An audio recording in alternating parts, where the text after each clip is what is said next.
cortapisas a un procedimiento que ha sido fundamental, no solamente en el Perú, sino en otras partes del mundo, para poder llegar a la verdad, para poder llegar a establecer responsabilidades y terminar condenando casos muy graves de corrupción y de organización criminal. Que sea Samuel Rota quien nos explique los peligros para estos procedimientos que entraña. José Ugas, ex procurador, en su momento, ad hoc, en su momento ha señalado que de darse este caso, hay 98 casos que están en trámite, en investigación, que podrían verse afectados si es que esta norma entra en vigencia. Y yo me pregunto que si entra en vigencia para los casos ya abiertos, ¿aplica la retroactividad o en esos casos a partir de su promulgación en adelante? Samuel Rota es director ejecutivo de Proética y nos acompaña a esta hora de la tarde. Samuel, ¿cómo estás? Bienvenido, buenas tardes. Muy buenas tardes, Pamela, muchas gracias. A ver, yo recordaba la conversación, la entrevista que tuve con Delia Muñoz, y ella, en defensa de este proyecto, nos decía, pero es que ocurre que los procesos de investigación, ¿no?, preliminar, preparatoria, demoran años sin que se formule acusación, lo cual no falta a la verdad. Y consideraba que sí era apropiado acotar los plazos para que se formule acusación y empiece el proceso judicial. ¿Tú coincides con esto? A ver, sin duda es importante y necesario agilizar los procesos de investigación. La pregunta es si esto que se ha aprobado responde a ese problema. Claro. Y claramente no. Aquí el efecto más grave es que se va a terminar inutilizando la colaboración eficaz como instrumento para poder generar delaciones, ¿no?, confesiones que permitan identificar las ramificaciones de organizaciones criminales en casos de corrupción y otros delitos sumamente complejos, ¿no?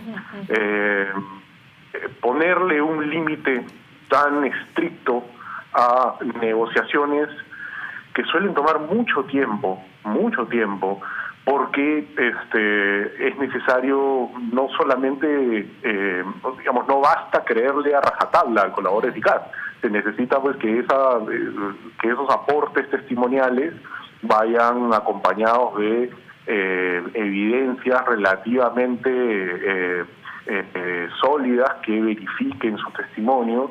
Se necesita corroborar con otros testimonios, con otras pruebas, ¿no?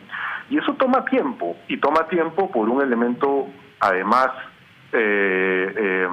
estructural de la Fiscalía de la Nación, y es que estamos ante una institución que tiene una brecha de recursos muy grande, ¿no? ¿Hay un estimado de cuál es esta brecha y de la sobrecarga procesal? En repetidos, cada vez que se discute el presupuesto nacional, ¿no?, en el Congreso se discute el presupuesto nacional, los sucesivos titulares de la Fiscalía de la Nación piden, si no recuerdo mal, por lo menos el triple del presupuesto que les han asignado el año anterior, ¿no? Y entonces uno puede suponer que ese 200% adicional faltante es la brecha que se requiere para funcionar de manera óptima, ¿no? Entonces, y además cuando hemos escuchado a fiscales responsables de casos emblemáticos, una de las quejas que siempre tienen es que no tienen recursos para poder hacer los peritajes, hacer las verificaciones, hacer los viajes que se tienen que hacer, ¿no? Recordemos que estamos hablando de casos complejos, generalmente transnacionales, en los que hay que en muchos casos ocurrieron años atrás. Recordemos lo de Toledo, estamos hablando de 20 años atrás, entonces hay que, ¿no? Claro. No es fácil, no, y poner un plazo como este es en la práctica inutilizar el instrumento más importante con el que cuentan los fiscales para poder hacer esa detección y ese eventual desbaratamiento de las redes criminales, ¿no? El plazo promedio que toma desde el momento, porque encorsetan, ¿no? Desde la solicitud hasta la celebración del acuerdo de beneficios o denegación, plazo máximo de 8 meses. Normalmente, ¿cuál es la media? O sea, ¿se ha hecho un estudio sobre eso, de lograr cristalizar un acuerdo de colaboración eficaz? ¿Cuánto tiempo demora? Hay procesos que han tomado años, ¿no? Hay algunos que empezaron antes de la pandemia, las negociaciones empezaron antes de la pandemia y todavía no se concretan, por ejemplo, ¿no? Pensando en los casos más emblemáticos, ¿no? Lavajato, en fin. Entonces... Y si hacemos legislación comparada en otros países, en Brasil, colaboración eficaz, ¿en cuántos países del mundo hay colaboración eficaz? Y si les han puesto estos plazos perentorios. La colaboración eficaz se introduce en nuestra legislación para casos de corrupción, precisamente cuando viene la crisis del gobierno de Fujimori, ¿no? Y se introduce precisamente porque los procuradores, usted mencionó a José Ubach, sí, que fue procurador ad hoc de ese caso, el primero, se dan cuenta de que necesitan un instrumento que no tenían, con el que no contaban, para poder identificar las muchas ramificaciones que tenía esa organización, esa red, ¿no? Criminal dentro del Estado peruano. Y de hecho él lo cuenta de forma anecdótica en su libro, ¿no? Se aprueba la ley de colaboración eficaz, se introduce y al día siguiente tenían una cola que daba la vuelta a la manzana de gente que quería confesar su participación en esta red y ofrecer pues las pruebas y acogerse al procedimiento, ¿no? Entonces, este es un mecanismo que viene de una tradición jurídica principalmente anglosajona, ¿no? Y que se introduce en nuestro país en ese momento, ¿no? Después se ha ido introduciendo en algunos otros países latinoamericanos también, ¿no? En Brasil ha funcionado como piedra angular también de los procesos Lavajato, claro, ¿no? Claro. Pero con plazos perentorios, ¿como pretende este proyecto de ley? Yo no lo tengo claro, pero podría estar casi seguro de que no, porque las colaboraciones eficaces, las negociaciones también tomaron tiempo en Brasil desde que se activó el caso Lavajato hasta que se empezaron a tener las confesiones de los principales involucrados, ¿no? Ahora, adicionalmente a este tema de pretender acotar un proceso complejo, está la prohibición de corroborar la declaración eficaz de un aspirante o colaborador con la declaración de otro aspirante. Yo entiendo que el Poder Judicial, el Poder Legislativo es quien hace leyes, modifica leyes, propone leyes, pero estas son competencias exclusivas del Poder Judicial. O sea, son mecanismos a los que se han llegado por la práctica del ejercicio de jueces y fiscales. Entonces, ¿se podría considerar que hay aquí algún tipo de interferencia o está perfectamente enmarcado entre las competencias del legislativo? A ver, claramente se está afectando la estrategia que puede definir un fiscal o una fiscal a cargo de un caso, ¿no?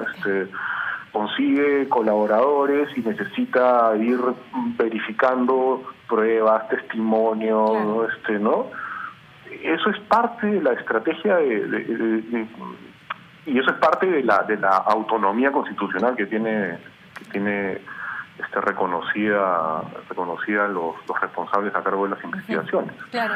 Entonces, esto sin duda es una interferencia. Yo no sé si es una interferencia inconstitucional, yo no puedo decirlo, no soy abogado constitucionalista, pero sin duda está interfiriendo y poniendo piedras en el camino de la implementación de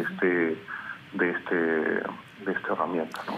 Se aplica retroactivamente. En el Diario del Comercio citan las declaraciones del doctor Ugaz, que señala que hay 98 casos que podrían ponerse en peligro cuando entra en vigencia esta norma. En el texto que se ha aprobado, en el texto sustitutorio que se ha aprobado finalmente anoche, ¿no? A medianoche, la segunda disposición transitoria, disposición complementaria, dice que en aquellos casos, aquellos procesos que están en trámite, se van a aplicar los plazos establecidos en el numeral 11 del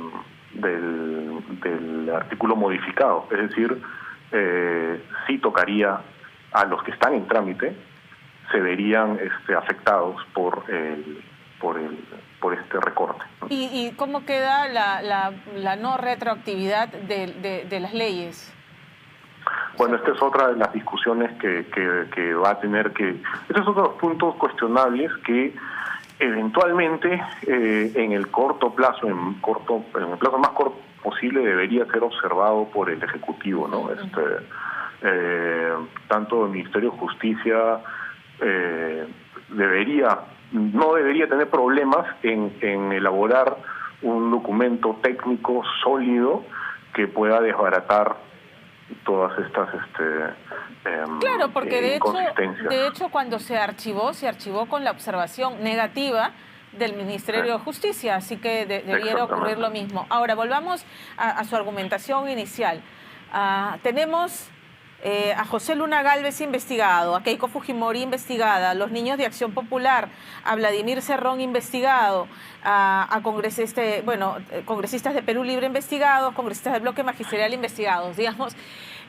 Todos son parte interesada en que este proyecto prospere, ¿correcto? Entonces, aquí no ha habido un interés del fortalecimiento del sistema o del mecanismo, sino más bien acá hay un interés claramente político y de blindaje.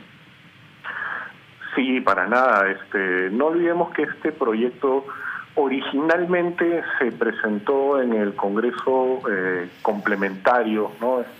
2020-2021, y fue presentado por la bancada de Podemos Perú, ¿no? Cuyo líder era José Luna Gálvez. ¿No? Efectivamente está siendo investigado por un caso de crimen organizado. Este proyecto se llegó a aprobar, ¿no? Y fue observado por el gobierno del presidente Sagasti. Pero bueno, esta propuesta luego ha sido retomada en este Congreso y ha sido entusiastamente apoyada por bancadas que tienen a sus líderes siendo investigados, o que miembros del partido o ellas mismas están siendo investigados. Entonces, la ley tiene un nombre muy bonito, ¿no? Que es ley de fortalecimiento de este instrumento tan importante para la lucha anticorrupción, pero en la práctica es un instrumento anticorrupción. Es una reforma anticorrupción. Finalmente, esto, bueno, esperemos que sea observado por el Ejecutivo, pero aún el Congreso tiene la herramienta de la aprobación por insistencia. Independientemente de eso, la exhortación a un Ministerio Público que ya lo has descrito, ¿no? Que siempre está corto de recursos para hacer todas sus diligencias, a que en los casos emblemáticos, es que en verdad ninguno debiera ser más importante que otro, pero aquellos casos emblemáticos donde se investiga la corrupción en el poder, que tanto daño hace, debieran como que acelerar, ¿no? Poner tercera, cuarta, ¿no? Sin duda.